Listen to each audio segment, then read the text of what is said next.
everybody. Welcome to a early morning show. We got our buddy old Paul over in the UK. Paul, how you doing today, brother? Good, thank you. I'm good. All Thanks for right. coming, Just man. We appreciate it. Yeah. yeah. It's very new for me, so yeah. Nah, you're all good, brother. Hopefully it goes well. Why don't you go ahead and kind of tell us your herp origin story? How'd you get into all this? Well, so I suppose it's like same as some other people where I probably see Steve Irwin, or we have our own version as well, Mark O'Shea. And I used to always enjoy watching his stuff as well. And yeah, I used to see reptiles on TV, I suppose, and read books and things from a very early age until I was finally allowed one when I was maybe about 10 or 11 years old. And here I am now, many years later, with a ridiculous amount of reptiles. Some people might think. Yeah, It's never a ridiculous we have amount. a few now. Yeah, yes, I was just saying.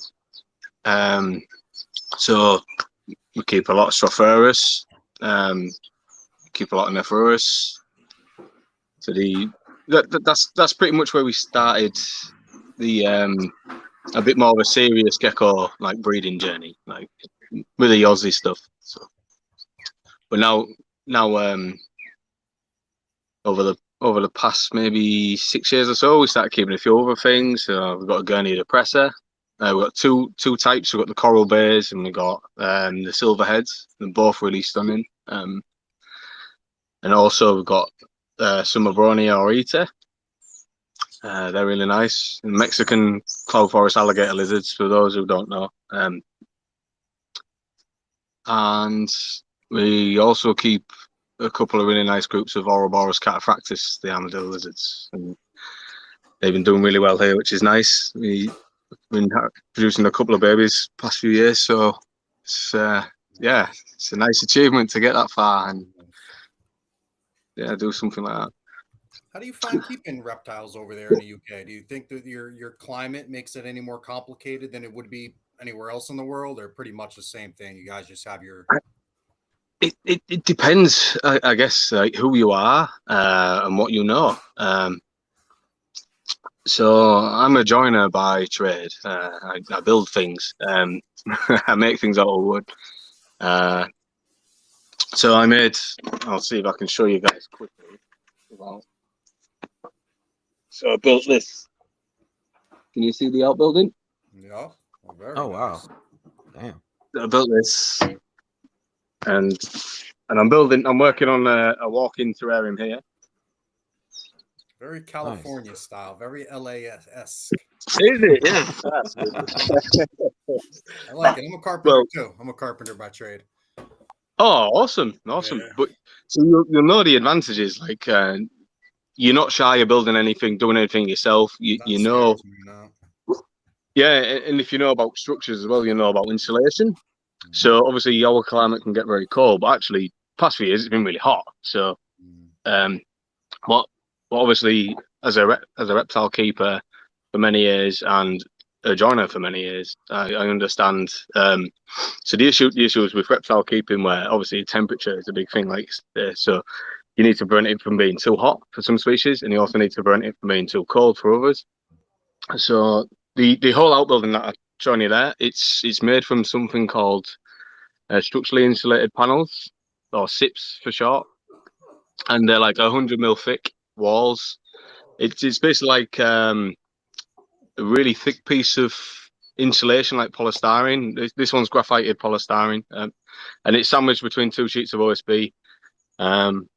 It's been like a really popular building method in some of the Scandinavian countries, I think, for a while. But it just keeps the building so well insulated. So I have no issues at all.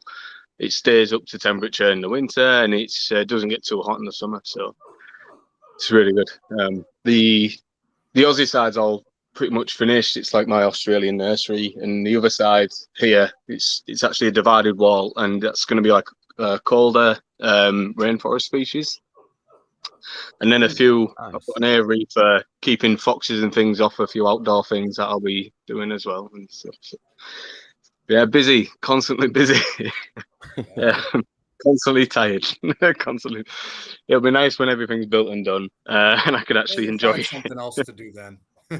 Yeah. Oh God. Yeah. No. Yeah. Buy land and then do it bigger. It's like There you go. hopefully That's always the plan. yeah. So the goal's much bigger, but I'm making do of what I can with like a little 2-bedroom house with a large garden, basically. So Yeah. But yeah, somehow just squeezing it all in and making it work at the moment. It's awesome. Yeah. Beautiful work. What drew you to the Australian species? What attracted you to them, in specifically? Oh God, I mean, if you imagine you're the person, like seeing almost any of the Aussie geckos for the first time, and just how unique they are. I mean, some of them are like the Leucasium domain. Oh, we breed them as well. That's what I missed. Yeah, Leucasium domain, absolutely stunning. With the reds and the patterns and things, they're really pretty. And then you've got just Stropharis. They're just wild. They're like, really spiky dragons without the wings, basically, aren't they? It's and a variety of colors and things. Jason, yeah, really successful with them, actually. Oh, nice, yeah. Same here. We've which species you work with, then, Jason? I got Ciliaris, and then I was breeding the Stropharis intermedius as well.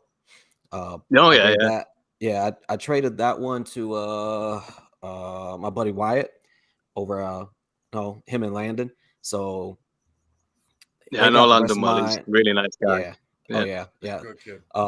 So I sent my 1.1 over to him so he could work with those. He traded me a was it Saltoria salabrosis. So nice. Yeah. And then, like I said, I'm working with a few Ciliaris right now. So I got one from Landon. I still have mine that are produced. Like right now, I think I got like 6 eggs in the incubator already from the one pair. So nice. Just wait. Excellent. Yeah, like my first one should be hatching like this week. That's oh wow. At least that's what I'm aiming for. At least so I'm hoping. It should be like day 60 pretty soon. That'd be awesome. Very nice. Yeah, so definitely need to get some more Stropharis species. I need that Tenacata. That thing is. You prefer the white eye, green eye, or do you prefer the red eye? I like the red eyes. Yeah, the red eyes. Get red eye, I will get red eyes. It's one of my dream animals. I'll get them. Definitely one of my dream animals. Yeah, the only reason why I don't have them or haven't worked with them is because I've got so many of the others. I'm actually it's trade trips. Yeah, exactly. It's such a hard thing to do because I've got some really nice Catherine form Ciliaris, but I'm finally giving away my last group, and I'm just going to concentrate on Aberrans in that space instead. Yeah, which I really like, and I know there's a few less people working with them. Our buddy just got a pair of those at the last Tinley. Matt. He got a pair of Ciliaris Aberrants. Yeah, they're stunning. They're really nice. It's the spikes on the tail and stuff are angled slightly different. They're a bit instead of being like curved, they're a bit more angular, which is quite cool. And I know I've got a really pretty male. I really want. He's got like loads of Dalmatian-y pattern on his head and stuff, and it's the black patterning on him is really nice. So. Nice. But yeah, fingers crossed I get a bit of luck with them in the future. I know the males of the Aberrans I found can be quite aggressive towards the females, and you got to keep a close eye on them. I've noticed that. Yeah, with just the Ciliaris in general, like as soon as she drops eggs, the male's all over her. Like it's not even 24 hours. He's like, nope, time to go. Let's go. Let's get it real quick. Yeah, it's time to go. Yeah. Time to put some more on it. Yeah, pretty much. Yeah. I'm like, damn, he does not wait for nothing. It's like, all right, you're gonna get messed up one of these days. You know what? You need to chill out because I need some time. yeah, considering the females are, you know, relatively bigger than the males, the push to look. Yeah, exactly. I have Amir do something really, really funny. So not the males. I've had a few now where they'll sprawl out and play dead when you put them in with a female, and when the females walk past, none the wiser, they'll jump on the female's back. So surprise!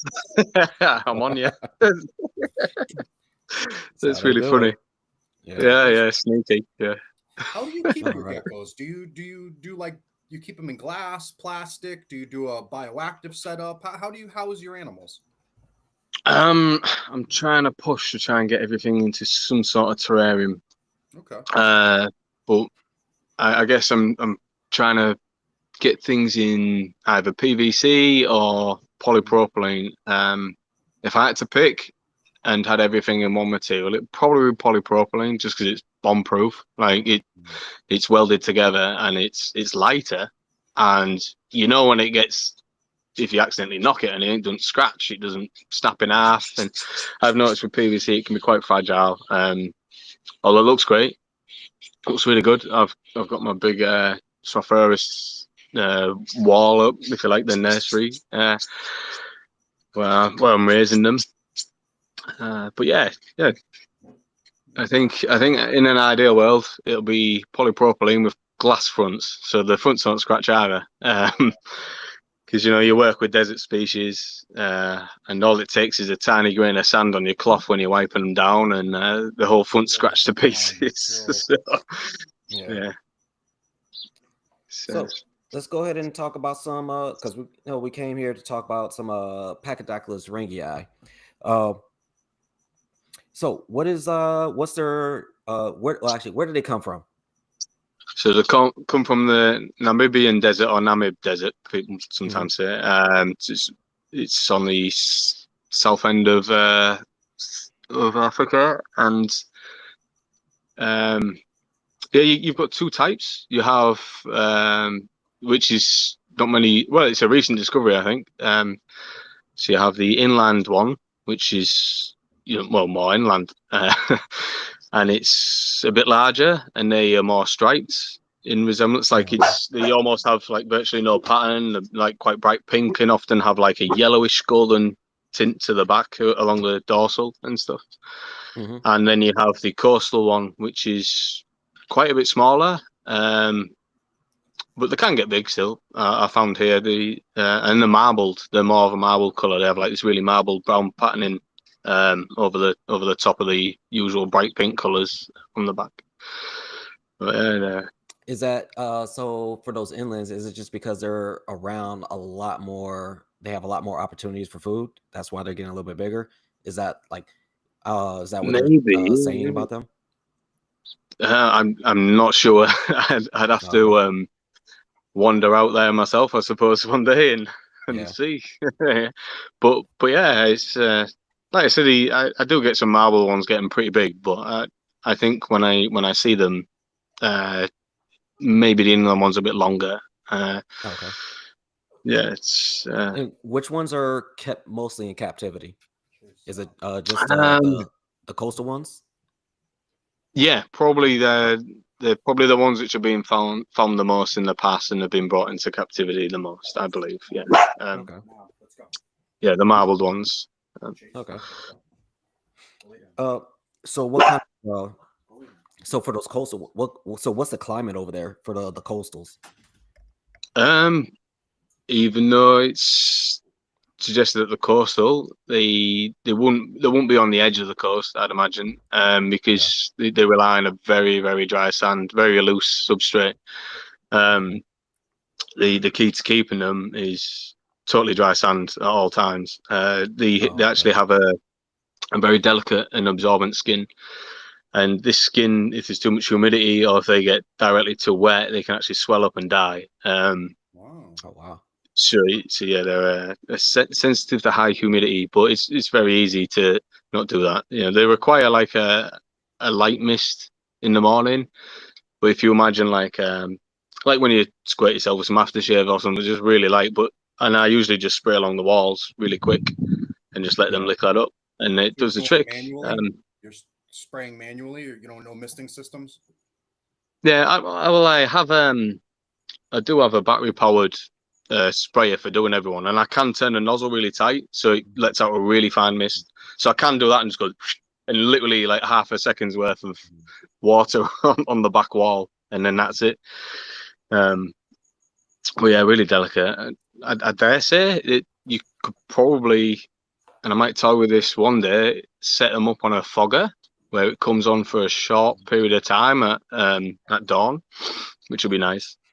It probably work really well. Yeah. So like a really, really short amount of time. But... Yeah.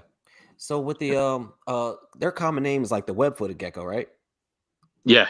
So they are the only one of the. Oh, sorry. Sorry. No, I was gonna say. So what is the purpose of their web feet? So with their web feet, they have the ability to shovel and almost swim like through really loose substrate really fast. Okay. Similar to some sand skink species that people have seen and things like that. Oh, okay, gotcha. But these, instead of shoveling with their nose and stuff, they will just try and kick the sand out the way and get their head in at the same time and then keep going. It'll literally be one hand passing it to the other. Yeah. That's it. So the Rangei is the only one with webbed feet on all 4 feet as well.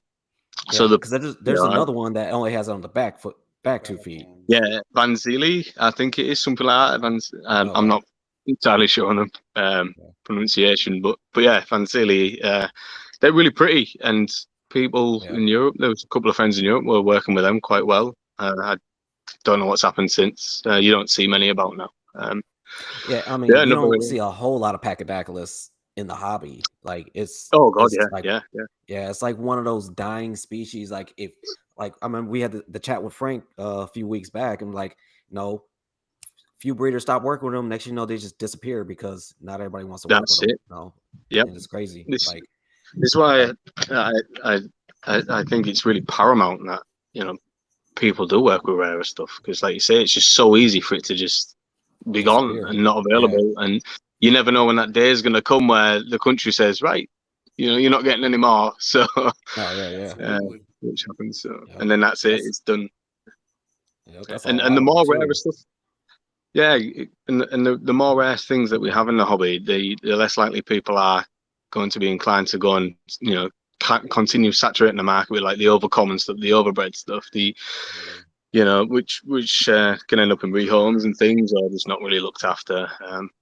And just because something's rare doesn't mean it's delicate and that difficult. I mean, I know it sounds scary when I say Rangei, if you're overspraying to swell up, but I mean, it's a very easy thing not to do. So, they're really hardy. I mean, they're fantastic hunters. They'll chase almost anything you throw at it. Like even if it's too big for them, so you've got to watch out for that as well. It's better to feed them a lot of smaller items than just 1 or 2 big ones, especially in a group. And then they all get a fair share. They grab something instead of accidentally grabbing each other, sort of thing. But you say group. What size group are you keeping? What are you doing? What are you doing housing wise? Like 1 point whatever? Are you doing multiple males? What do these groups look like? So you could quite easily even keep males together, as long as there's enough females about. They don't really fight. And funnily enough, it's the females that call the males. So they have this they have a very interesting call as well. I'll compare it to like an evil laughing duck. So, and you can walk in there and you can do it, and you'll get a chorus sometimes back of these like what sounds like laughing ducks back at you. And it's just another thing that just makes them fantastic. They're very active. It's just bizarre. Like for me, in many ways, if someone had to really pin me down and put a gun to my head or something and say, "What's your favorite species?" It'd probably be these. At least up to now. I know there's a few more Namibian species and stuff around that area that are quite unique or not being kept yet. But hands down. I mean, naturally they look beautiful as well, and then you see the natural fluorescence at night when you shine a little black light on them, and it's like a whole new Gecko again. It's like, yeah. I think that's you're one of really the most spoiled with appealing it. things Really for them. Yeah, You know, you're really it's a spoiled. good way to get people into them. Be like, look at this right here. You know, little features like that that helps that popularity, right? Absolutely, yeah. Well, before it was quite widely known about the fluorescence. I think they were still doing really good, and they're really prolific as well. We've already got like maybe 8 clutches in the incubator now this year. Yeah, I'll try and show you. I'll try and show you. I'll bring these with me. I do have a torch on this. People, Let's go have a look. Oh, damn, Let's go. Good one. There you go, guys. That's what we're talking about. Because I've got the light I was using before on some of those photos is okay, but what type of nanometer is it? Are you using like a? I don't know. Remember the exact numbers, but I know there's certain types of nanometers that show better fluorescence than others. Yeah, well, I found this torch. I'll try and send a link and think. I need to start my own YouTube, don't I, and do some affiliation links. There you go. These torches getting sold by the masses next. So anyway, there's my might be. So there's a Rangei set up here. Some adults along here. This is going to be really difficult because I have to do everything opposite. But oh, nice. So they try and bring these. They climb. Will they climb on stuff? They'll climb up there, but they can't get out of here. I don't know if these can. Oh, you're going to get the shine with the glass, aren't you? Yeah, you'll probably see the glare. Yeah, can you see any geckos yet? I'll try and point the camera for you. Oh, there we go. This is really difficult to do. Can you see some at the back? Yeah. Yeah, I saw some. Yeah, we saw some. There. I don't know. Oh, yeah. There you go. Yeah, that's awesome. So, yeah. Very cool. So this torch is really good. Yeah. What size enclosure is that? Big. So that's it's. I think it's in millimeters. So it's a 300 deep, by 900 wide. So it's 3 foot wide, and it's about 200 tall. So. Oh, that's a nice. Yeah, nice long thing because they love to run. They love to run up and down, so they've got a nice bit of space to run. And here's some of the Struff fibs. Yeah, dude, when I saw that, like, beautiful. Wally sent that to me one day, and I was like, dude, I'm so jealous of that right there. Like, that is amazing. Like, I can't build. I could spin it and then maybe. Man, like, where's all the wires at? That's what I want to know. Oh, they're all behind. I mean, I haven't quite finished tying all the wires down, so there's like this. It just looks so clean. Just getting there. Yeah, thank you. Yeah, it's again hard work. UV bar, is that one giant light that spreads over all the enclosures? Yeah, and then an LED one as well. It does the same. Nice. I've got a skylight in here as well. That we built in. So it's a nice sunshine. Yeah. And this is a secret wall. So even the doors like really thick. If I can, when we're talking about insulation, so I can easily keep 2 rooms. So this room can stay hot, like Aussie style, and so the door. There it is. So you can see how thick the walls are. Yeah. So this like the whole width of my hand. Yeah. And that. There we go, and it's all gone. Nice, beautiful work, beautiful craftsmanship. Oh, thank you. I can't take all the credit. My fiance did help. So. Hey, that's awesome. It's better than having a team, Team. Absolutely, yeah. I was very fortunate that she wasn't one of them squeamish girls. I really enjoyed the Geckos and Katrina for the first time. So it was nice. Yeah. I'm not going to stay in there for too long and chat because it's really hot. I bet. Yeah, trust me. I did our first few podcasts in my room, in my old place where I had all my Aussie geckos. So all the heat lamps were on. I'm sweating my ass off. I was like, no, I'm not going to do this no more. It is too hot for this. That's it. Yeah, you need a separate room to talk. It's crazy hot in there. So with those setups as well, with the Stroffs, none of them have a heating element on them. None of them. Just gonna ask really? that. Just gonna ask. Yeah, they do not need it. It's I put a temp gun on there. Even because I check it regularly. For instance, I put it on a couple of days ago, and some of them were reading 34 to 40 degrees. So and all it is, the LED is giving off heat, but so is the luminaires, the Arcadia Luminize? Yeah, the Arcadia Luminize, yeah. Oh, nice. So every setup's got one of them on, and these long LEDs as well, and it's keeping it more than hot enough. It's acting like a basking spot on itself. So yeah. And the good thing is with software is they literally bask. Like unlike a lot of nocturnal animals, I really do give these good UV and stuff because they bask during the day all day long. They'll just sit out in it. So yeah. So what about? Oh, damn it! I just lost my train of thought. We're talking more about the Rangei. Yeah, I know. Yeah. I just totally forgot. So because you already said, I was gonna ask you about the Luminize, right? So how do you like that Luminize? Like that whole like the dusk and dawn effect of it. Is it working out really well for you?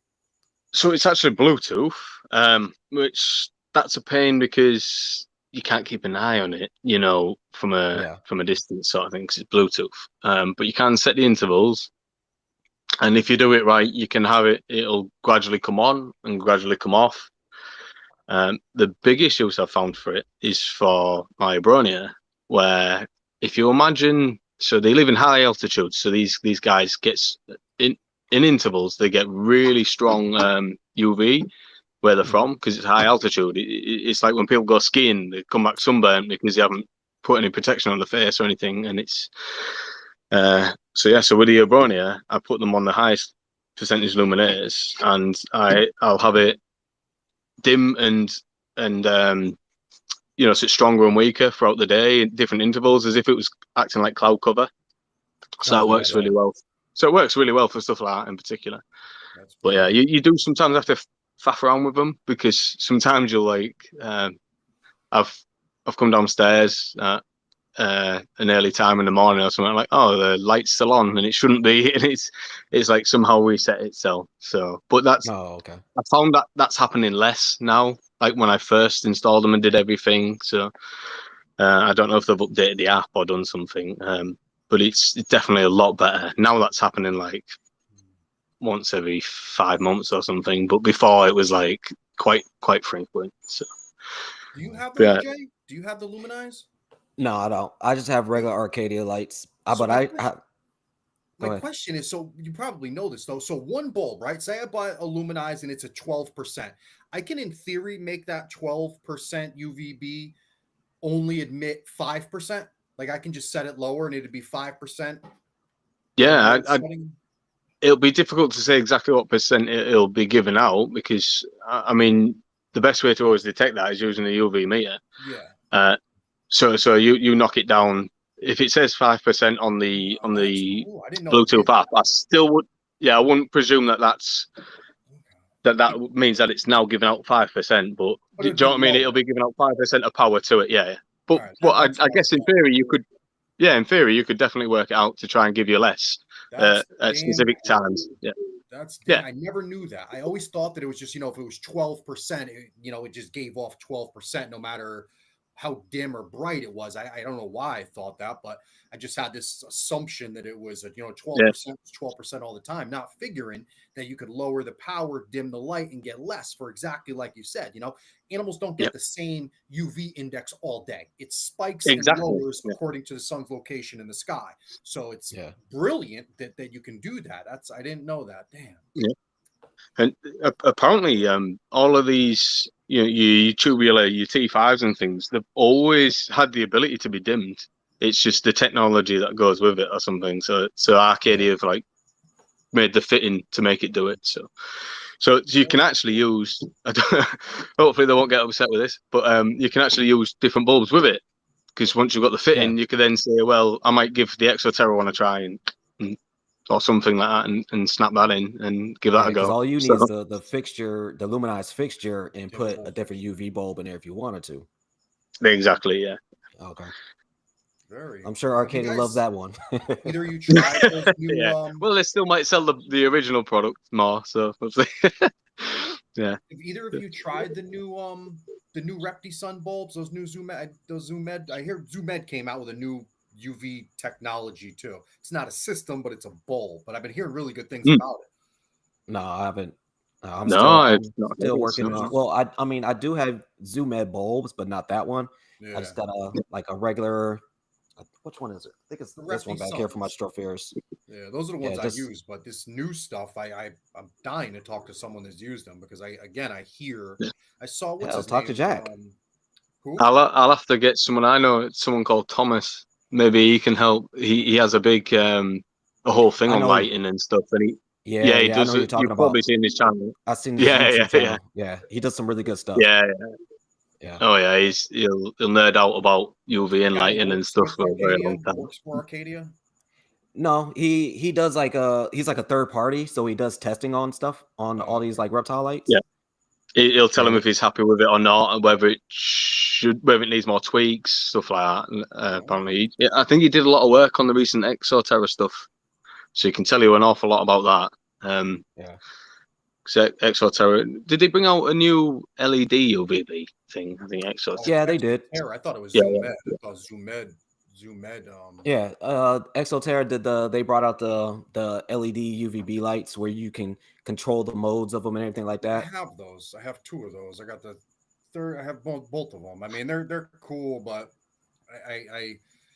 I don't know. I use the UVB meter on them, obviously, and I've tested them out and it reads okay. But a lot of people, like when I started posting them when I first bought them, people would bust my stones about them and say, well, UV technology isn't this, and it's just convincing your meter to say that it's doing that. UV, LED UV diode isn't doing this, and so people I let into my head, unfortunately, but I mean they read appropriately on my meter. The bars, they're cool because they incorporate a growing light aspect, and I keep them on tropical enclosures, but I can dim them. I have them set to different hours of the day. It brightens and dims, it does that whole thing, but it is just maybe drop Thomas a message. I'm very sure he'll be able to give you a very detailed rundown of it. Yeah, I think I will. He's someone that knows what drop him a thing. He'll tell you everything. He'll tell you whether they're good, whether they're no good. I'm sure he'll be able to help you out.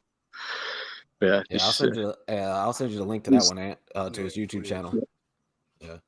So do you put lights on all your stuff? Generally, yeah, but to a point. I mean, the Rangei, I've never really bothered putting UV on them. Yeah. Generally, because my terrariums have been a bit like that, a bit shallow, so I'm worried maybe the UV might cause more harm than good. And at the same time, I've had a lot of success keeping them the way I am. So yeah, if I can improve it, they definitely get because you still have that. They have that little sunroof that they're still getting natural light, so they can still find their circadian rhythms, right? Yeah, well, I suppose it at least give them an idea of day and night. And I don't know how much light comes through that UVB wise. From my understanding, a lot of glass doesn't let UVB pass through. Yeah. However, quartz, 100% quartz glass or something like that, it lets almost all UVB through or something like that. I'm not entirely sure, and I've tested this. I bought one of those cheap Chinese LEDs, LED UVB bulbs. Now I've never used them because people say bad things about them, but I wanted to see if they work. They do work. They read on my meter, but it's really hard to get the distance at a safe distance. So the issue I think that there is with them is that it gives off way too strong of UVB. And again, I tried them on a dimmer to see if it would work, but the way it dimmed was, trying to remember what happened. With them, it might have only dimmed the actual light, but the UV was still pretty strong, I think. Oh, okay. So they might have been like that. And also, I tried it because they had no protection over the thing. There's no glass on it or whatever. So I'm like, well, that's not really good. If you accidentally get a tiny bit of moisture on it or something, it won't be any good. But I could also order the bloody dog. You can order quartz lenses off what's it called, AliExpress as well. So I got the balls from there, and then there was another merchant on there that was selling the quartz lenses.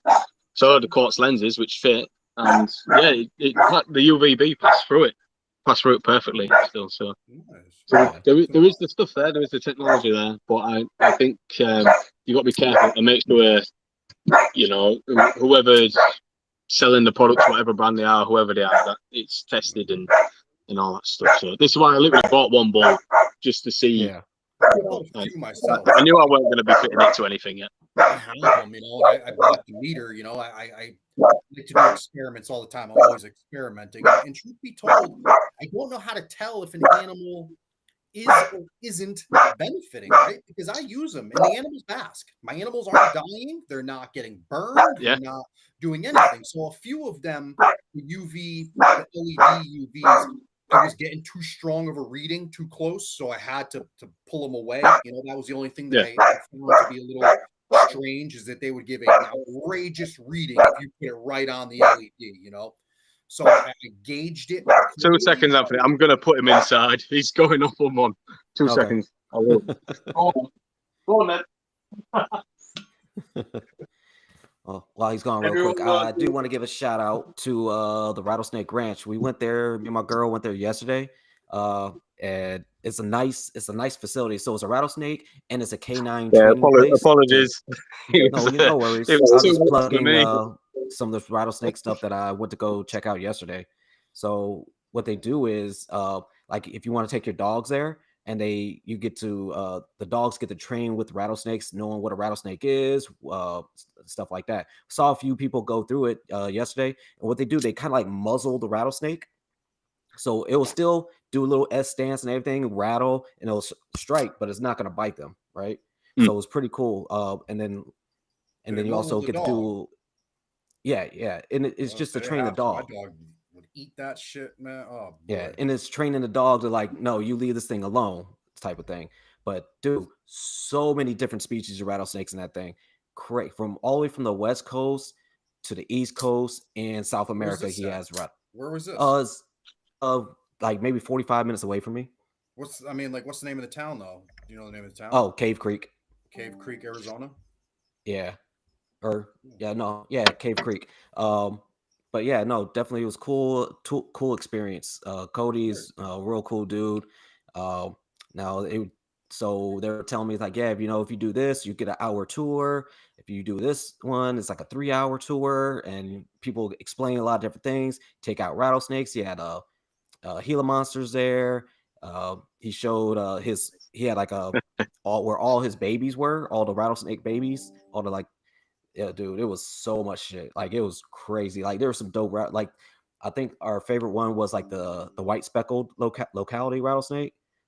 That thing was so active. Is that a pygmy? White speckle, is that a pygmy rattlesnake? No.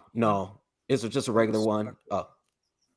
I can't remember the Latin on them, but so you got some I know most of species out there. Is it? Yeah, most of them are crotulus. Yeah. So like the speckled ones are, like, I guess there's like different localities of them, because you got like a red speckle, black, white. Yeah, but yeah, definitely the white one was like that big standout. And then there's this other one that was like literally, like, it was really like pinkish red. Oh, yeah, and cool. Like, if you press your thumb on it, you can see all like the blood kind of separating. Yeah, those right there, really dope animal.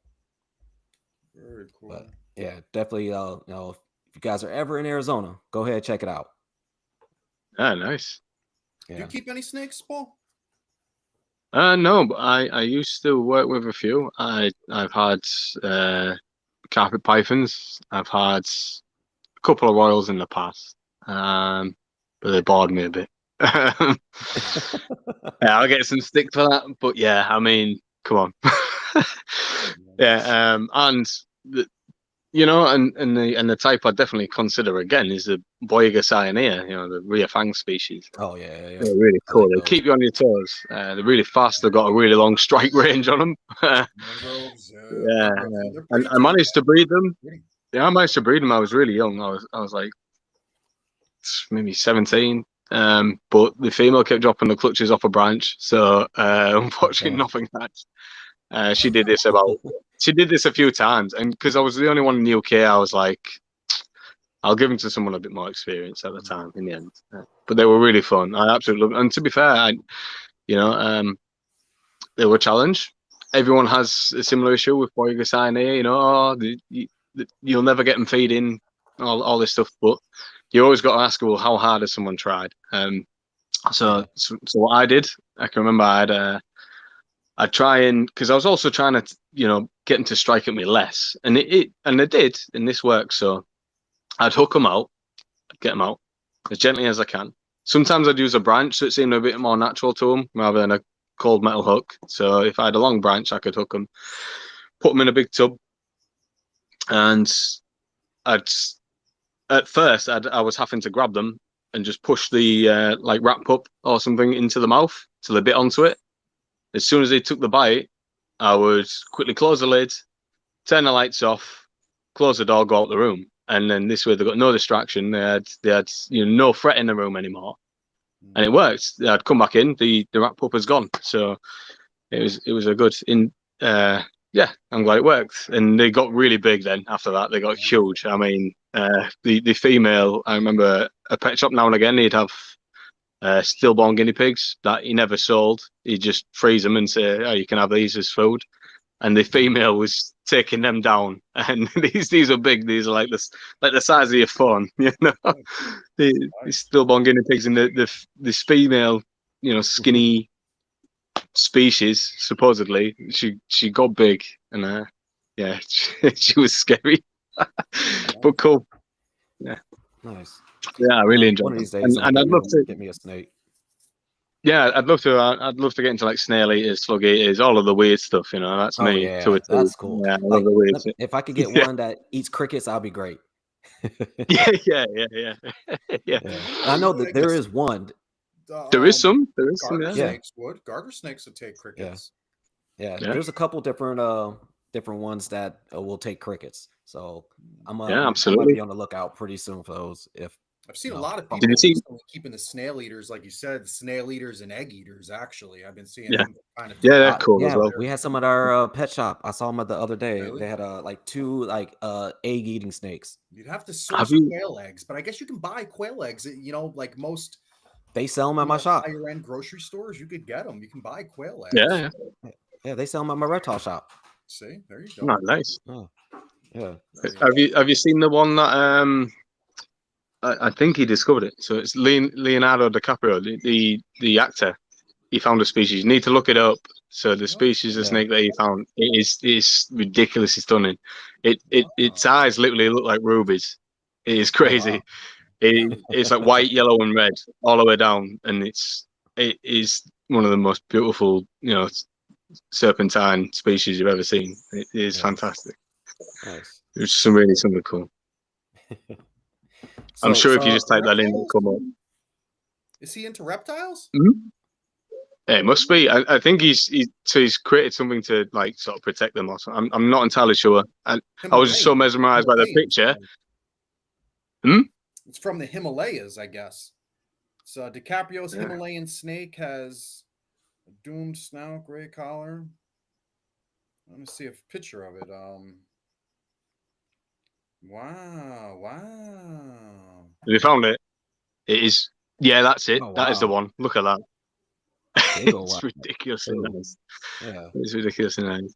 Yeah. I thought I read something on like Reptile Magazine before about that one. That's cool. That's the first time I'm hearing about it. Yeah. Nice. DiCaprio discovered in the Himalayan mountain range. Yeah.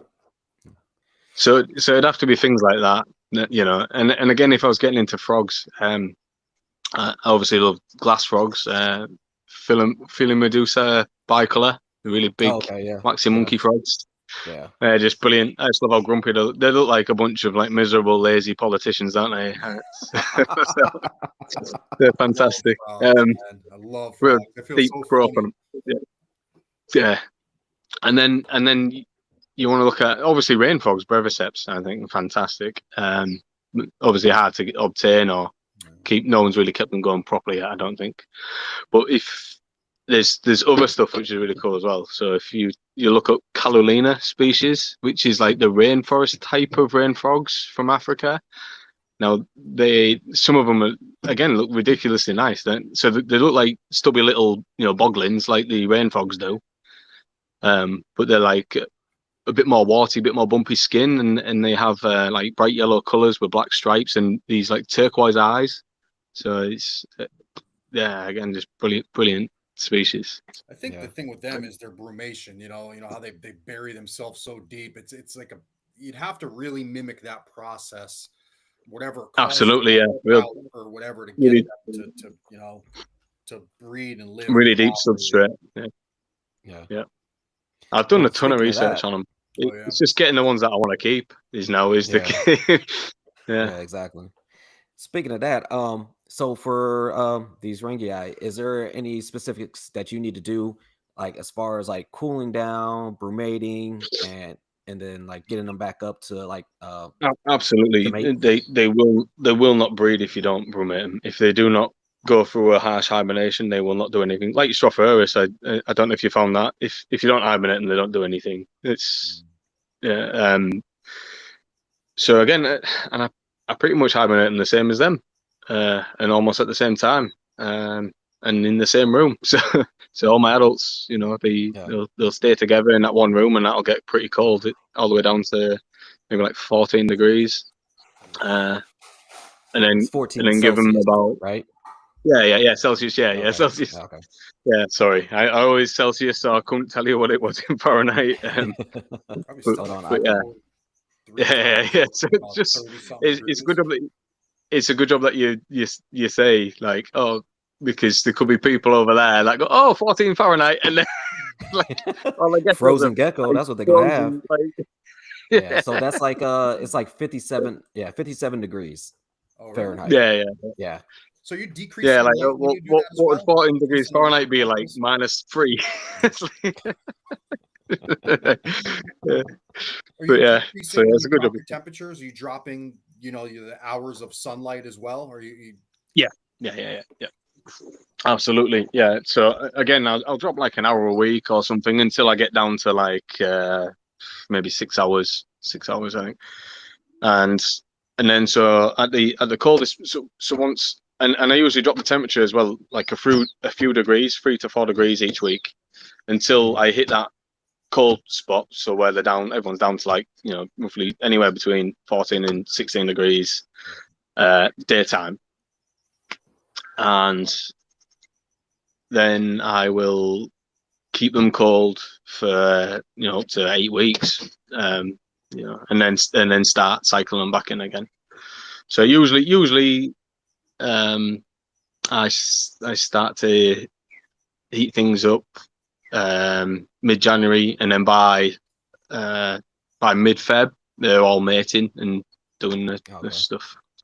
So during that whole brumation part, are you watering them, or you're not feeding them, right? You're just like letting them, like, for this like month and a half, 2 months, you're not feeding them at all? Yeah, so as you're cooling them, you're feeding them less. Just feeding them less. Cooling them in the daylight out. Yeah, feeding them less. But once you hit that coldest temp, they're not being fed. Like they're not being fed for the 8 weeks or whatever. And then all right. As you slowly warm them up, slowly feed them again. Just everything gradual. Right. So when you're so when you bring them back up to temp, so are you going back to like a regular feeding schedule, like 3 days a week, or are you like one cricket per day or something like that? How are you doing that with yours?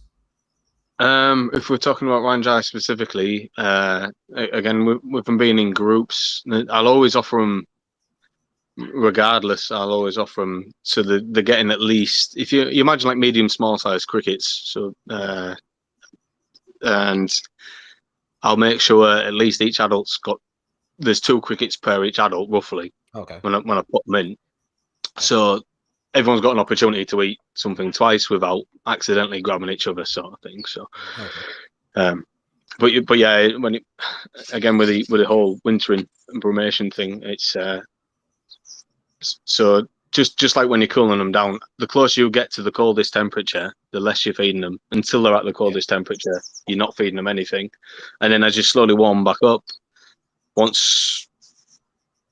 so I suppose if you starting off at 14 degrees, it'll be 17 degrees. So yeah, I'll probably feed them once that week. In the first week that I'm warming them up, second week twice, third week, do you see, and just gradually do it like that. Just gradually build it up. All right. When will they start to breed? Like right after they warm up? Or I mean, is there an amount of time? I mean, when will they start mating after brumation? It's hard to say because I don't really get a chance to see them, actually mating much, but I do start to see the females. You can see the eggs through them. Like these have a transparent skin almost, really, a very translucent skin, so you can see the eggs in them, and that's when I know. Yeah. So, is there any behaviors? Do they do anything to give you any signs? The females, will they dig like calling? I suppose the females start to call. Okay. Yeah, the way I imagine it. So, and the reason being why the females call, I mean, I presume is, so you imagine the female's in a burrow, and she's protected, whatever, she's okay, and she'll call. The males don't call back; they'll just go try and find the female. So the male that gets to the female is the strongest one in a sense, and gets the mate. The other males that maybe get eaten and picked off in the wild, when they're trying to find the female, they're dead, they're gone. So it'll be the strongest male genetics each time in the wild, I imagine. But yeah, it's the females call the males, and the males make the risk. So I think that's like we do that as well, right? No. Oh god, yeah. Yeah. Absolutely. So are they like colony nesters? So will all the females lay in one site, or do they kind of spread it around? No, they pretty much just lay in places. I think they rely on like the winds and the dry sand to cover the eggs. So they'll dig a little bit sometimes and try and bury at the bottom, but quite often you see the eggs on the top, like as if they were just waiting for the wind to just do it for them. So yeah. No, because I was reading something on on Ciliaris. I was reading a scientific paper that because they found like literally they're saying like Ciliaris do in the wild do like communal colony nesting. Communal nest. Yeah, and they're like, and because they tested all the DNA from all the geckos, and there were like 6 or 7 different like DNA strands, so like 7 different pairs. So I was wondering if they did the same thing, like all put their eggs in one spot. No, not all. They make you work. Well, the next question is, how do you incubate something like that? How do you incubate eggs that are seemingly laid in such a dry, uninsulated area? How do you go about that? This is a very good question, because these are very specific incubation needs. So the eggs are very delicate. If you grab them wrong, they'll crack and break in your hands. So I always find it's best to scoop them up, especially got like a mini sieve, and it'll just let the substrate down and scoop them up. There's a few ways of doing it, but I've created my own incubation box for this species now, and this seems to work a little bit better. So I've tried to make like a suspension method for them. So they've got water gels at the bottom, and that creates all the humidity that they need, because they do need humidity so the eggs don't dry out as well, because they'll just cook inside if they don't have any humidity. But at the same time, if any moisture touches the eggs, even from condensation, the eggs will go naff. They'll be no good.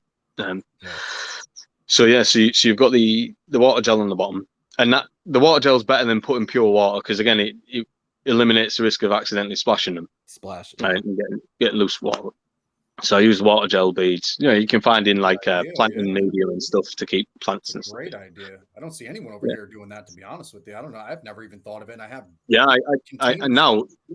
I use that for everything now. Water gel beads for every species that I include. Great idea. And it's brilliant. And I suspend every egg as well. It just stops them from getting anything off the substrate, anything bad that might be there. So it helps. I do that suspended stuff for like Stropharis, like it works. Water gels, so I'll put like the hatch right on the bottom, boom, put the little egg tray on top of that, so now it's not touching anything. And I'm doing the same thing for like my Haemophilus and for my Pterodactylus. But like with the Pterodactylus and Haemophilus, I'm putting them like getting like just like a milk cap with sand, kind of buried it a little bit in there, and then put that onto the incubation medium, so it's not touching none of the incubation medium, but it's still getting humid in there. Yeah, exactly. Yeah, that's one way exactly how to do Rangei as well, and that worked for me as well. But what was so yeah, I used to use Ceramis because you can see when that dries out because it changes color. You know, it goes like a paler color. So I'd use the Ceramis, and then I'd have, like you said, the egg cups, the little milk carton lids or whatever with dry sand in, put the eggs in, and it worked out quite a few that way. But since changing it to this new way, I got an even better hatch rate. So again, I was just about to ask you that too. What's your hatch rate looking like compared to what you're doing before to what you're doing now? What's the hatch rate looking like?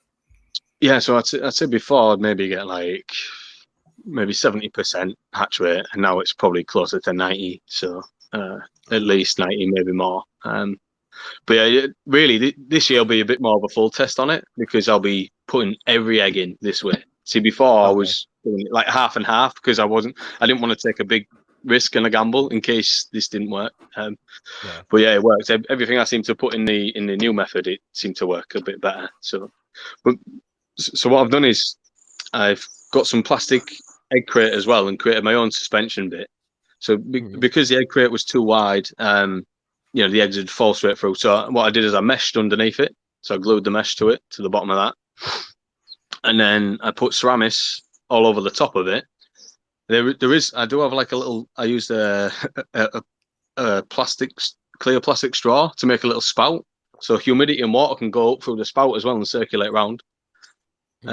It's sweet. I'm going to have to try and get some pictures or something to show because it sounds crazy, like, and it is in a way, but it works. So the mesh also helps hold the Ceramis and stuff, and then the Ceramis is mostly there just so the eggs can sit in without rolling around because they're circular eggs. But yeah, it works. The humidity is getting in just right. The eggs aren't touching any direct contact with moisture, and they're not having direct contact with substrate, and they're hatching really well. And one more thing as well, I have a lid on it, and again, so it doesn't get condensation, I cut a big hole out the lid, but then I meshed over that. And the reason why I had the mesh in is so no like nasty little flies or bugs or anything can get in on the off chance. Nothing can fly and get to the eggs. So, but yeah, having the hole in the lid will stop condensation from forming and dropping on the eggs as well.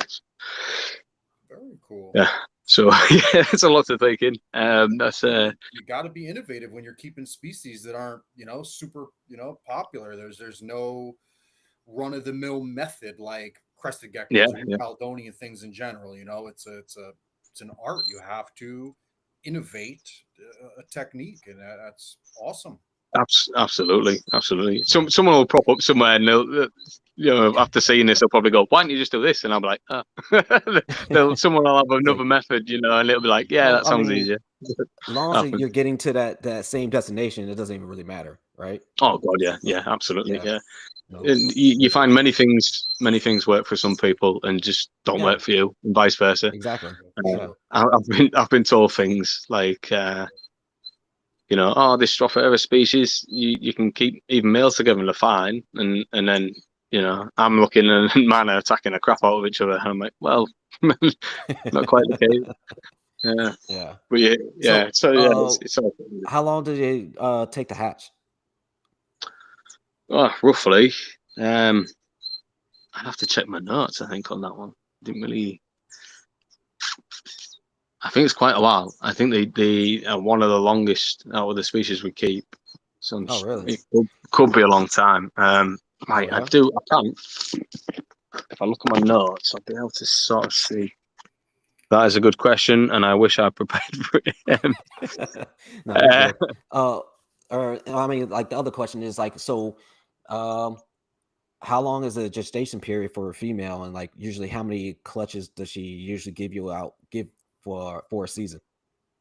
So I'll be able to tell you some pretty amazing with that in a sec. So I'm just going to say here. So I had, they're taking almost 3 months, I think, to hatch something like that. Yeah, That's not bad. I mean, that's like new cow territory right there. 90 yeah, days or so. yeah, anywhere between 90 to 100 days, maybe. Yeah, something like Yeah. that. So, 100 days, yeah. You're still on the short side. No, like I said, I got stuff over here that's Yeah, gonna take like 6 months to hatch. So. yeah. Yep, absolutely. Well, my Wellington, they were hatching like after every 55 days, which is just it's nice. Chauffeurs have like made me so like impatient now, like because just how short their incubation period is. It's like 50 to like 60 days, and that's it. It catches you Everything off else. guard. You think I want to just put them eggs in there? You think, oh, there's 4, 6. Oh, now there's 8 of them in there. It's like what? Yeah. It's crazy. Amazing. You know, you take a ball of goo that turns into a living, full-size creature, and that short of a period of time to me is still always amazing. Absolutely. And I find it baffling when you see how small some species are. Like this Arabicus, anything that's got a bloody heart. It's got veins. It's got. You can't comprehend how small all these little pieces are to make that little thing go. Do you know what I mean? Crazy. They are ridiculously small though. The smallest thing I've ever seen. Arabicus are like the size adults are like the size of baby Rangei, maybe smaller. Oh wow. I can't. I've seen the eggs of them because they're at a show and one of the females had laid an egg, and the egg's almost bigger than the bloody adult gecko. It's like. They're oval. Damn. Thankfully for the female, these are more oval shaped eggs rather than round, so gives them a bit of release. Interesting. I want to get something super small like that just so I can experience, how small the eggs are. Like I don't have anything like that you would consider a micro anything, but I think I want to. I want to add something small just so I could experience it. I guess. Cool. These things could probably happily live off springtails, I think. Bloody that small. Yeah. That's the hard part right there. Like just trying to find small enough feeders. God, that like I struggle so much with not struggle, just struggle to find like in our local shops, like just pinheads. Like because when you're hatching out, like intermediates hatch out like this damn big, it's like a small cricket is like you only get them maybe one because those things are so big. But if you try, like if people have pinheads, you can give them like 2 or 3 and they'll be good to go. But yeah, it's a struggle sometimes to find small enough feeders for a lot of this stuff. Is it? And I tend to go for, and it works really well, especially for hatchling Rangei, is flightless fruit flies. They work really well for them. Just dust them up, some refreshing calcium plus, and away they go. Yeah, that works pretty well. But like you said, pinhead cricket. I was gonna say, what's the incubation temperatures that you use? So I think I generally incubate around about 28, and I do a night drop down to 26. Just in my incubator. So for all these deserty species, and it seems to work pretty well. So on a high of like 82. Okay, nice. Yeah, that's pretty much what I like. All my Stropheres, Chihuahuas, Haemophilus, I got them all incubating around like that same temperature now.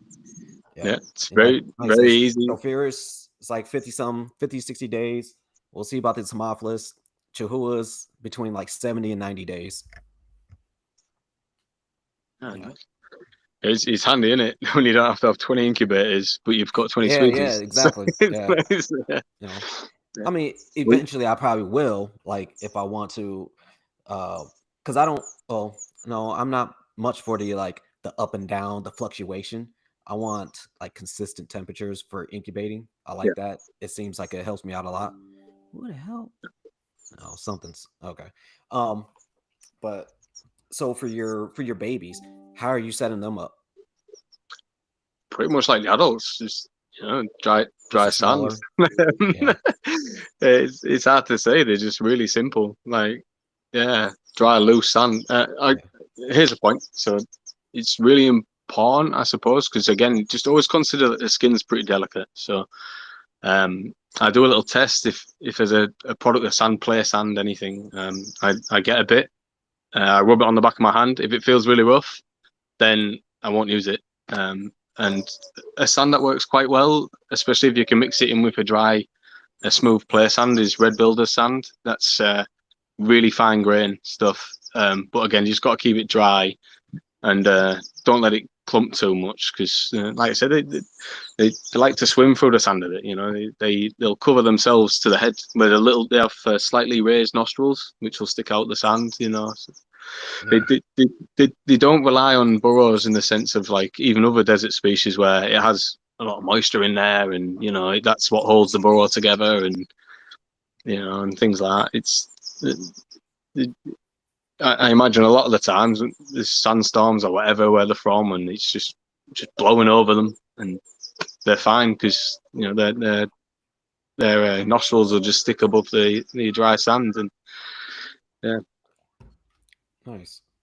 Awesome. When you started keeping these guys, do you have any suggestions or recommendations as far as resources? What were you looking at for your information when you first got these? Where were you going to gather all of this knowledge? Well, so for the Rangei, there was next to nothing on them. So I had to rely on good friends that were working with them already. So I think there was a bit of an issue. So there was only really mainly one European breeder, and I had some animals from him, and he seems to be doing really well with them and things. But myself and other people, they seem to not be getting very good eggs off their animals. And I actually managed to obtain some from Philip Tremper from the US. Oh, nice. And I mixed the two lines together, and hey presto, you know, just like magic, we're producing a ton of them. Like you won't believe it. Some of the females are producing eggs, a clutch of 2 perfect eggs every 10 days. This is how prolific they can be. So yeah. So they can be really great. Like that's crazy. You know, hatching perfectly solid little babies that go into big adults. You know, so that's another thing. Like they hatch out like they can literally fit on your fingernail. And then as adults they're much bigger as adults. They're similar size to like a Stropharis. Anywhere between like an adult Spanish Eris and a Ciliaris, like a small Ciliaris. The adults can get quite big. But it seems like that new blood just made that stuff just jump. Like you know, just gave it a crazy boost. And I mean, like I think a lot of stuff will help out with that kind of stuff. You give some new blood into it, you know, you start getting stronger babies, more viable, more fertile eggs and stuff like that. And some people don't really like, they just keep breeding the same stuff over and over again. They don't consider it. Eventually everything will start going to degrade. It's not you're not going to have fertile baby or fertile eggs. Your babies that do hatch are going to be a lot weaker just because you're not introducing new blood into them. Absolutely. And you see it often. And do you know what? I see it so much now. There's a lot of Europeans now that are jumped on breeding, particularly Nephrurus amier. I see them on tables, and love those things. You know, people are looking that are new, and they may, oh look, amier, I can finally afford them, and it's like I'm looking at these, and they've got like rubber legs and all these things, like, and they shouldn't even be on a table being sold. You know, these aren't appropriate animals to be passed on. And they shouldn't be encouraged to be bred either if they're in that condition. So we've tried our damnedest to get bloodlines from all over the place at every opportunity to keep things rolling right, and it seems to have paid off. You know, it's a longer way of doing things. It's a more expensive way, but you know, and also holding back.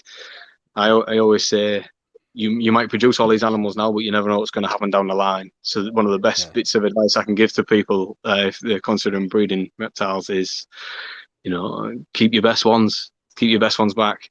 You know, if you like the color and it's quite big and it looks healthy, and especially a female, you know, keep it. Don't let it go. That's yours, and then get a new male to breed to that, and you know, it's one of the best bits of it. Someone the other day he breeds New Caledonian stuff, but one of the things he said was, you know, and it seems so simple, but he was like, you never sell your best shit. You know, Yeah. like it was one of I asked him for advice, like what's a good piece of advice you would have, you know? Never sell your best shit. People are always like, oh, I'll make them again. I'll make another one. I'll make another one. Let me get this, you know, $1,000 sale real quick. I'll get $1,000. I'll make another one. I got the parents that made them. You may not. You may not. That's it. Yeah, that's it.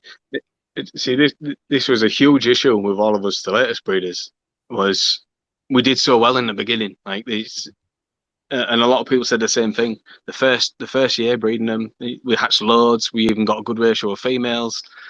And since then, it's just been like, what's going on? Like, and then randomly, like say after 3 years, you might get a good year again, and you're hatching them again, and everything's good.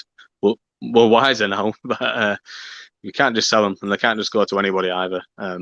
In fact, I believe unless it's like too many surplus males, myself and the other breeders were just going to be trading amongst each other with them for a few years. I think maybe longer. Because we need to get them going. We're going to lose them if we don't. So, yeah. So how many people like you? Yeah. I would say how many people around you are keeping the Rangei? Rangei around us. I suppose I moved a couple of pairs on maybe in the UK, but not many. Usually I'll get someone from America, or in fact I did return a favor for Philip not long ago. I actually sent him some back his way to help him out as well. He's a good guy. He's a good guy. Yeah. Oh yeah. I've actually managed to acquire 3 pairs of really good bloodlines. So as well, so they'll be mixed in as well. Nice. So and this is where this is where I think lineage is really important right here. Like with like gecko, like animals that there's not a lot of, so you really have to keep an eye on those at lineage, so you're not mixing like the same blood to get weaker animals.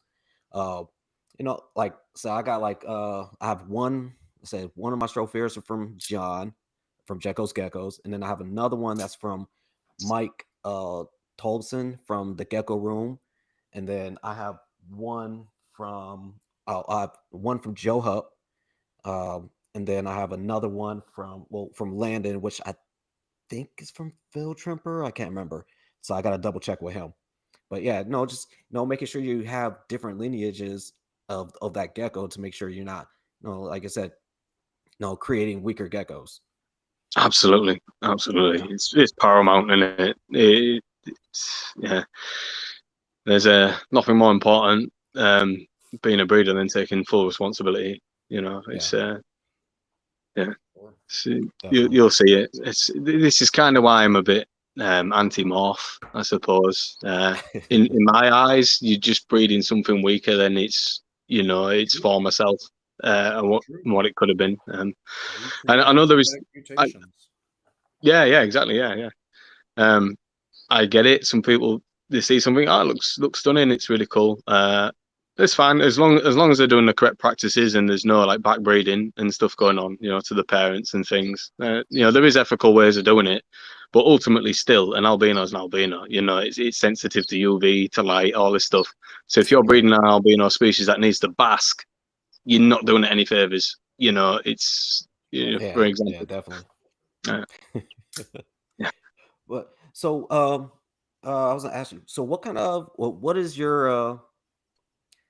what kind of supplements do you like to use, and then what all the feeders do you like to use with all of your geckos?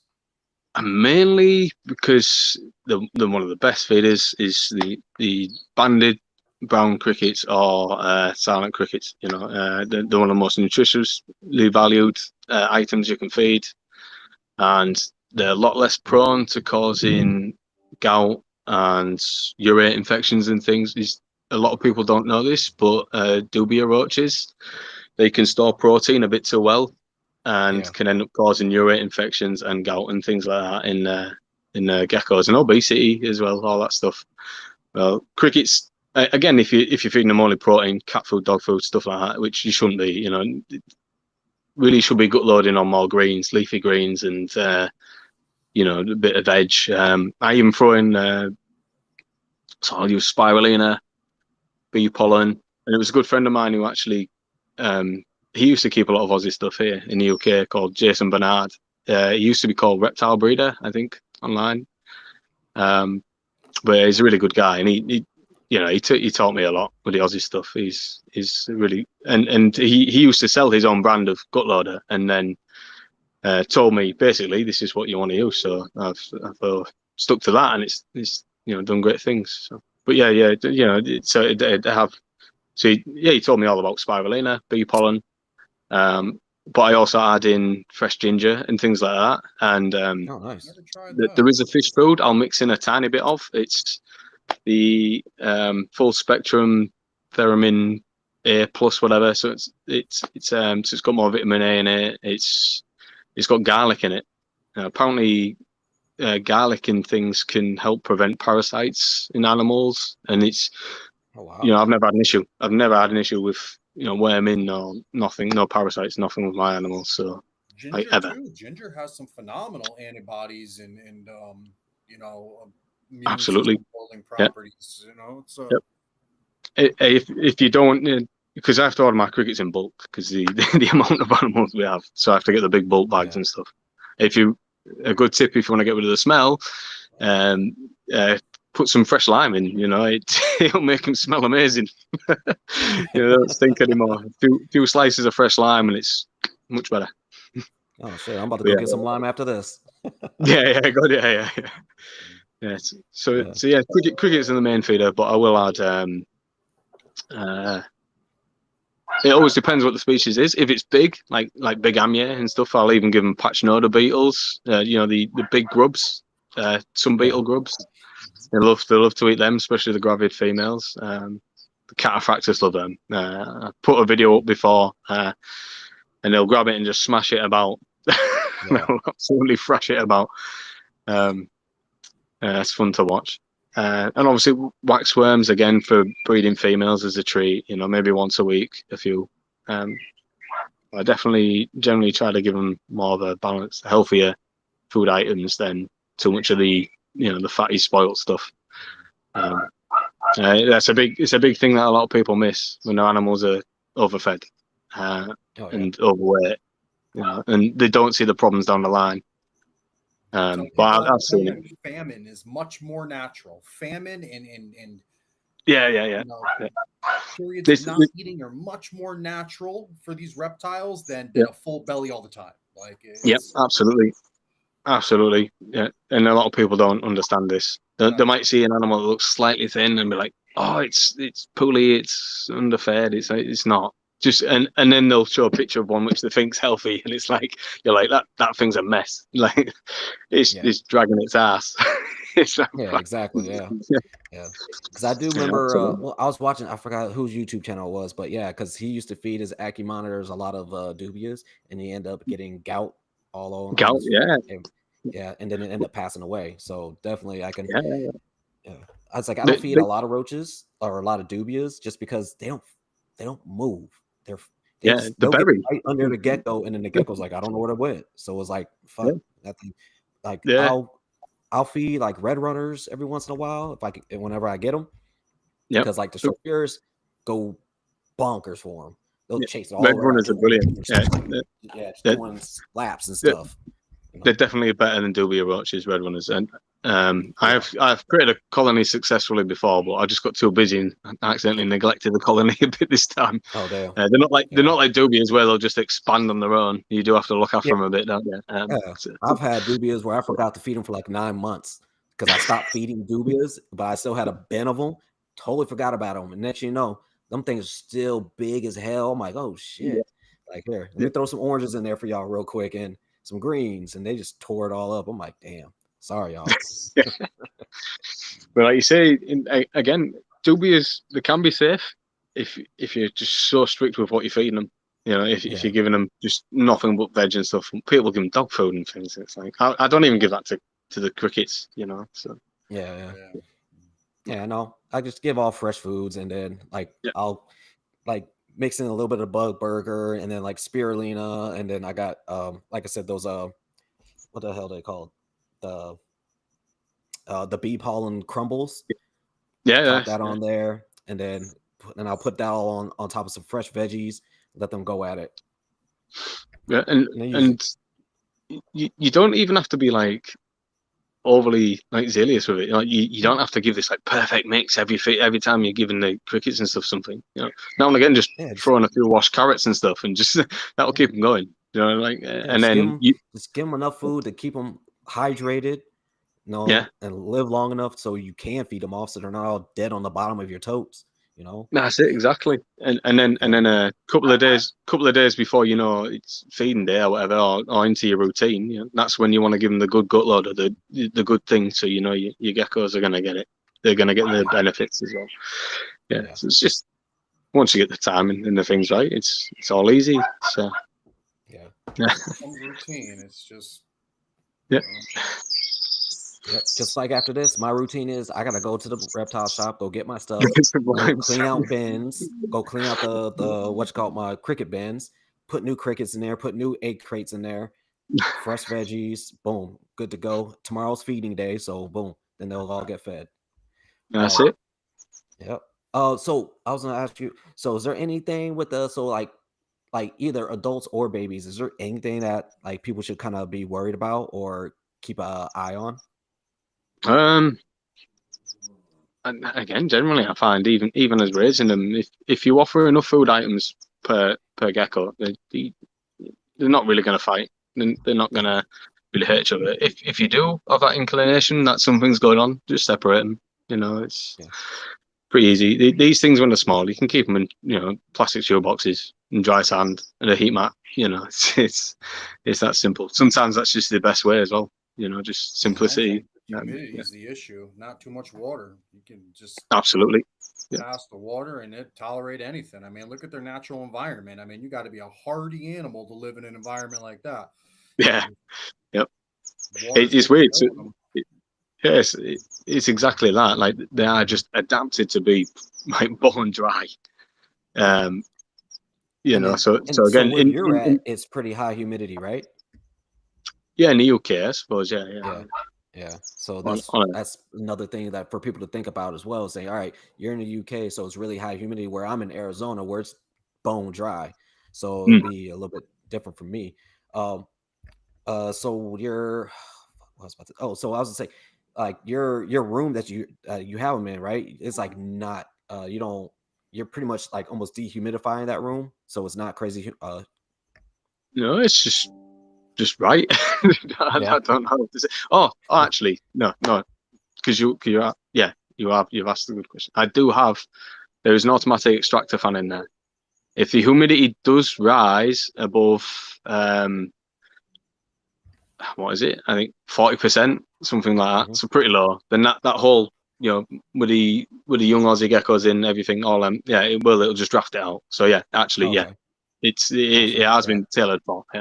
Whilst I have the rainforest room that's next door. That's designed for, you know, much wetter climate. That's been set to like 90%. That one, so that extractor will come on. It's a real cool extractor. It has so to prevent backdraft coming in and making the room too cold in the winter, it has an eye that opens up. It has like a plastic, you know, and then that'll close up again. So there's no backdraft getting in either. It's a bit of engineering, this building. It's quite interesting, and I don't know if you want me to talk about it or not. It's because it's a bit. Go ahead. Tell us what technologies you're using real quick. Tell us, explain for the people. I think it's inspirational. You know, people put so much time and effort and energy into like a specific animal when the ultimate well-being of the animal is everything else we do. You know? Yeah, absolutely. If this building was off in certain ways, it could just mean it's useless. Basically, like it wouldn't work. So, like you say, too much humidity would be painful for the desert stuff and detrimental. And again, with the temperature stuff, if it you know, at any time of the year it didn't work, it's no good. It doesn't work. So, and obviously we have very different weather in the UK throughout the year. You know, we can have hot summers up to 40 degrees sometimes on rare occasions, and winters we can be freezing. It can be full of snow. So this building, it has what you call a false roof in it. So it has a double roof, like a double layer. So the roof is made out of those big, thick 100 mm deep panels, the SIP panels again as well. But above that, on top of the roof, there's like roof lats again, and then there's another layer. There's another sheet of roofing material over the top of them. And what this creates is like a cavity, like an air pocket. Now, this air pocket's essential to stop it, particularly if you imagine when it snows. Mug, just like this. Yeah. Same idea. It's an air, that buffer space is what. Exactly. Yeah. That's it. Exactly. So if it snows, I won't get condensation issues. You know, if it's cold, if it's really cold outside, I won't get the warm air creating the condensation and making the room really humid. So it's weird. It's a strange thing, condensation and stuff, but you do have to take everything into consideration.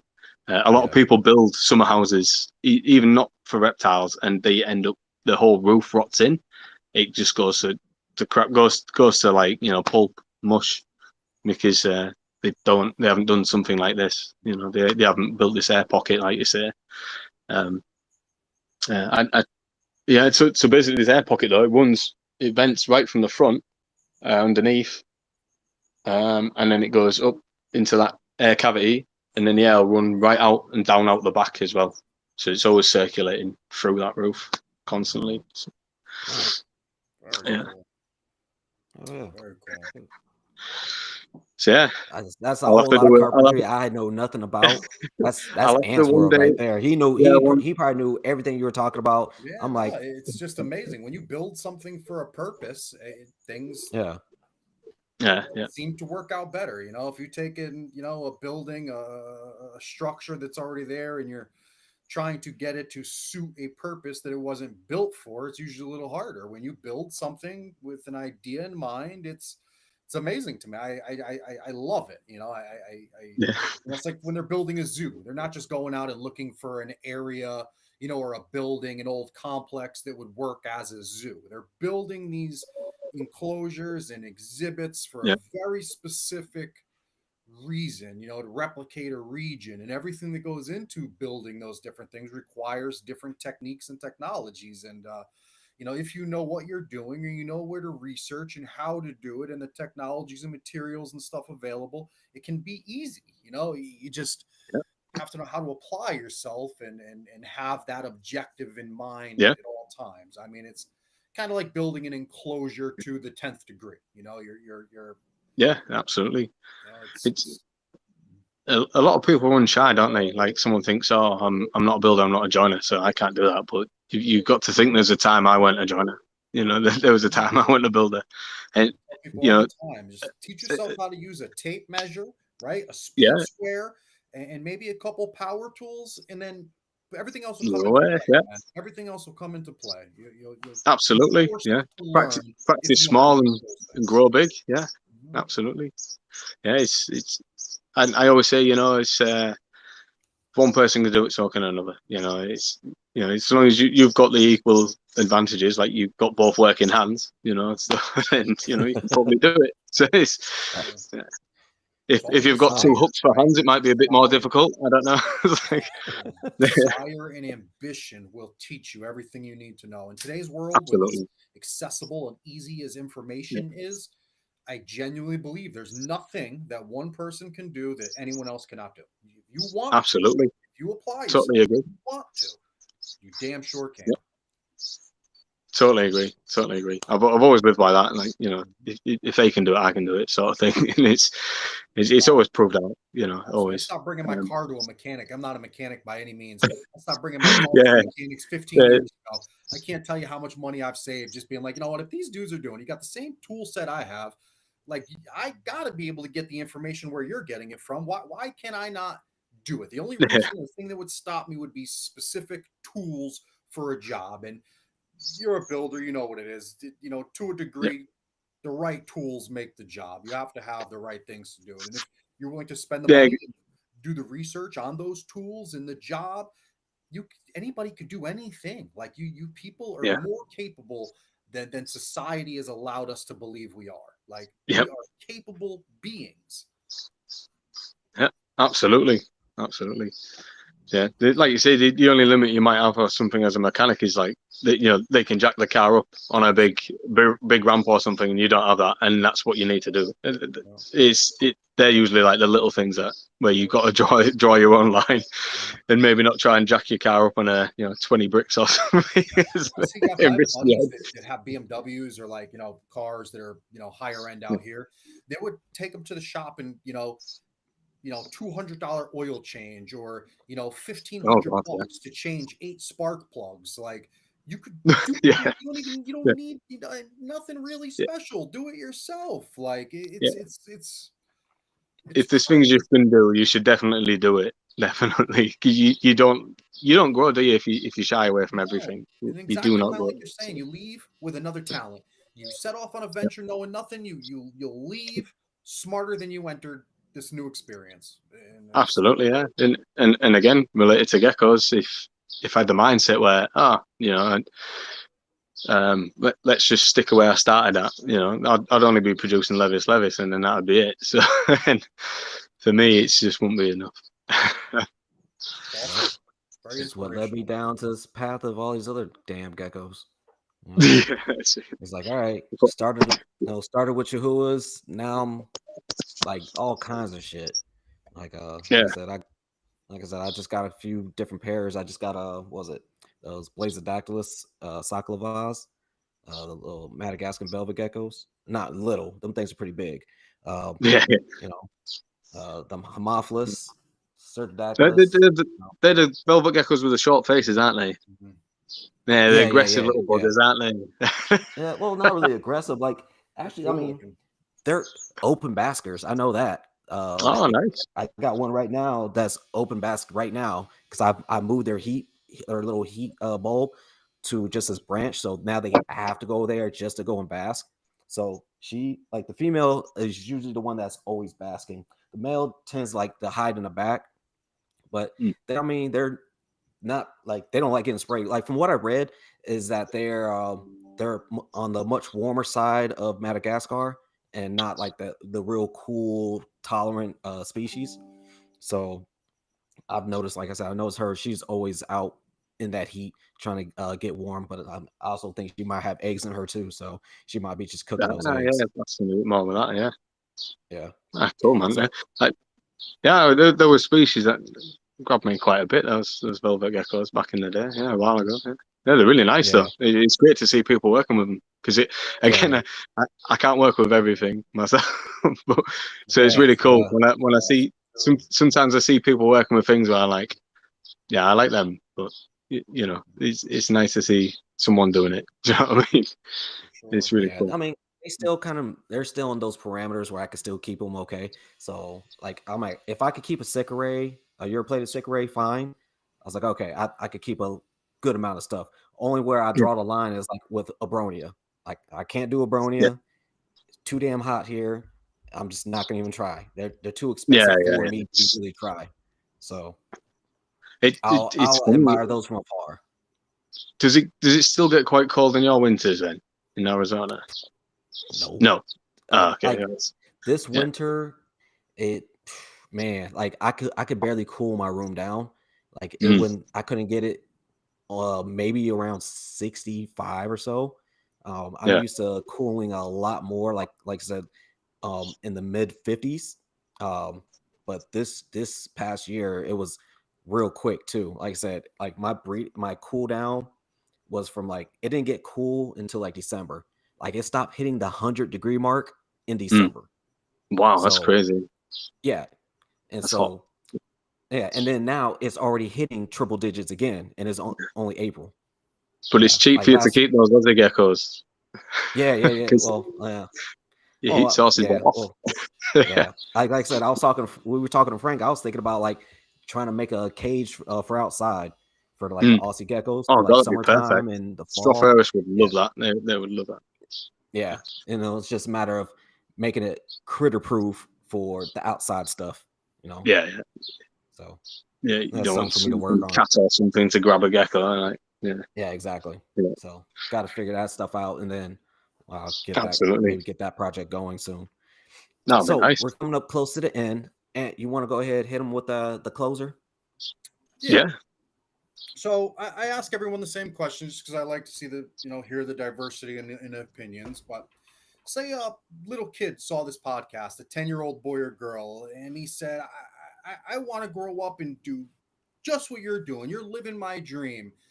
Yeah. What do I have to do to be you as an adult? What advice would you give a child that wanted to grow up and keep reptiles and maybe have a house and build a house that you have and just do everything you're doing? What advice would you give a 10-year-old you? Don't be shy to reach out for help, you know. It's number one. Yeah, even stuff you find online, you're not gonna get the experience and the knowledge that, you know, the people who have already been doing it. There could be stuff written online, it could be ancient, it could be outdated, or it could be just totally wrong, you know. So find someone who's successful in these species, in the areas that you're working in, and just really ask them everything you need to ask them. You know, 99% of the time they'll be a decent person and they'll help you out. So yeah, I think the best experience comes from those who are experienced, I suppose. Yeah, For sure. Nice. Awesome. Yeah, I Awesome always advice. tell people, no, like, well, there's a couple different, like Ant always says, no, nature is your proxy, and then I always say mm. is, no, get at least three different resources when you're trying to compare and contrast information. Just see where some of those similarities are and where that one that's not as similar. Trying to figure that out. Um, you know, and then I always ask this question, and it's like, so since being in this hobby, what has been your biggest failures and what have you learned from those?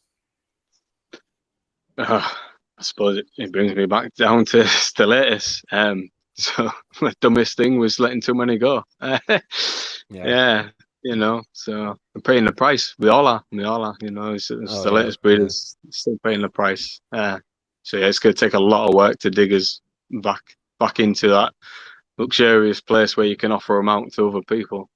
So yeah, just never, never let too many things go. You know, I suppose. Yeah. Like you said, keep those holdbacks back. That's why they're called holdbacks for a reason. Definitely, yeah. Females in Yeah. particular, you can never really have too many, can you? You know, so Yeah. and even one of your holdbacks might die. So it's like, you know, Sell something you might need. You know, it's just it God, seems so simple to me. People very often forget the fact on why they do this and what we're doing, and they get attracted to the money. You know, it's so much more than money. If this isn't your oh God, main yeah, job or your yeah, daytime job, money needs to really be something you think about at the end as far as yeah, making and worry about bettering your business and doing what it takes to better the future of your business and whatever your project may be. And that usually comes down to holding on to some of your animals, you know, like would absolutely, you have to spend money 100%. to buy what you're selling again? Are you going to have to come out of your pocket at some juncture to buy what you're getting ready to get rid of? If the Yeah, answer is yes, then you probably shouldn't get rid of it, you know? exactly. And again, people run with the whole money thing, don't they? And like I see people in this hobby, and sometimes they're not even breeding that much or that unique a thing, or something I consider maybe is not very high value, but they end up with like these really flash cars and stuff, and I'm like, oh, it's but then um like I say, I'm pumping that much money into the care of these guys. The outbuilding myself itself, even building it myself has cost me thousands. You know, I've done everything here: the decking, the outbuilding, the thing. You know, I've used nice wood to do it in because I don't want to look at it one day and think, I don't like the look of it. You know, I don't like this and that about it. So I've tried to do everything the right way and just throwing money at the whole hobby. I'm doing more and more things all the time just to try and keep on improving. Pays in the Like long I said, run. It'll yeah, benefit you in the long run. yeah, Yeah. exactly, Exactly. Yeah. yeah, exactly. I'm working on these at the moment. I'll show you these.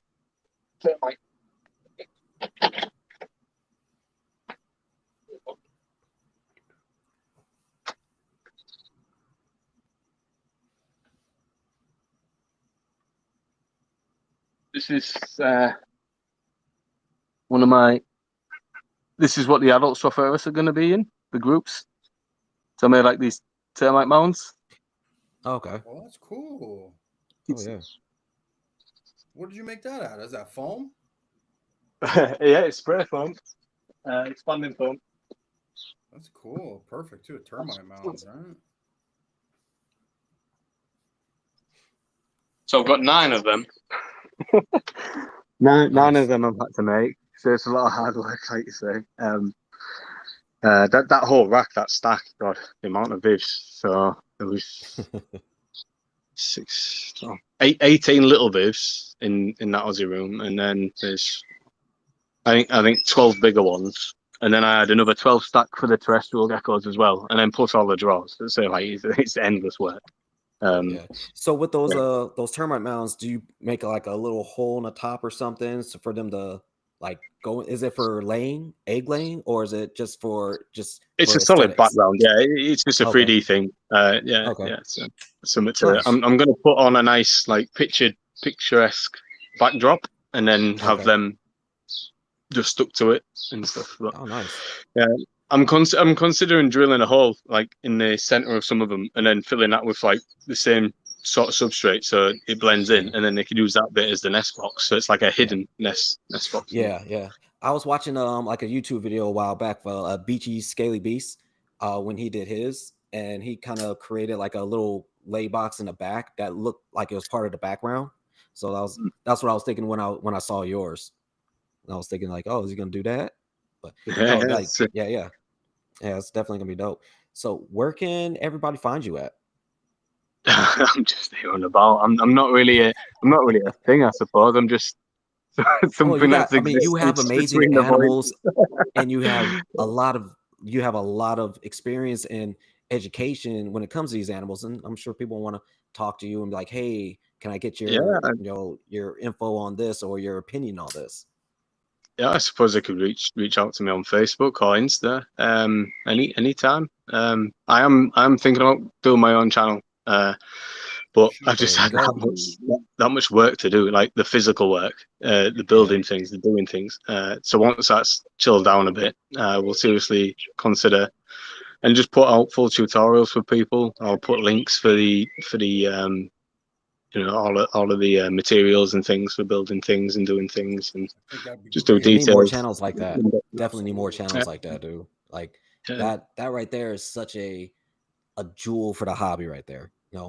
People that show you this is how I build these things. This is what I use for it. Look in the description. This is everything you get on Amazon or whatever, and things like that helps people out so much.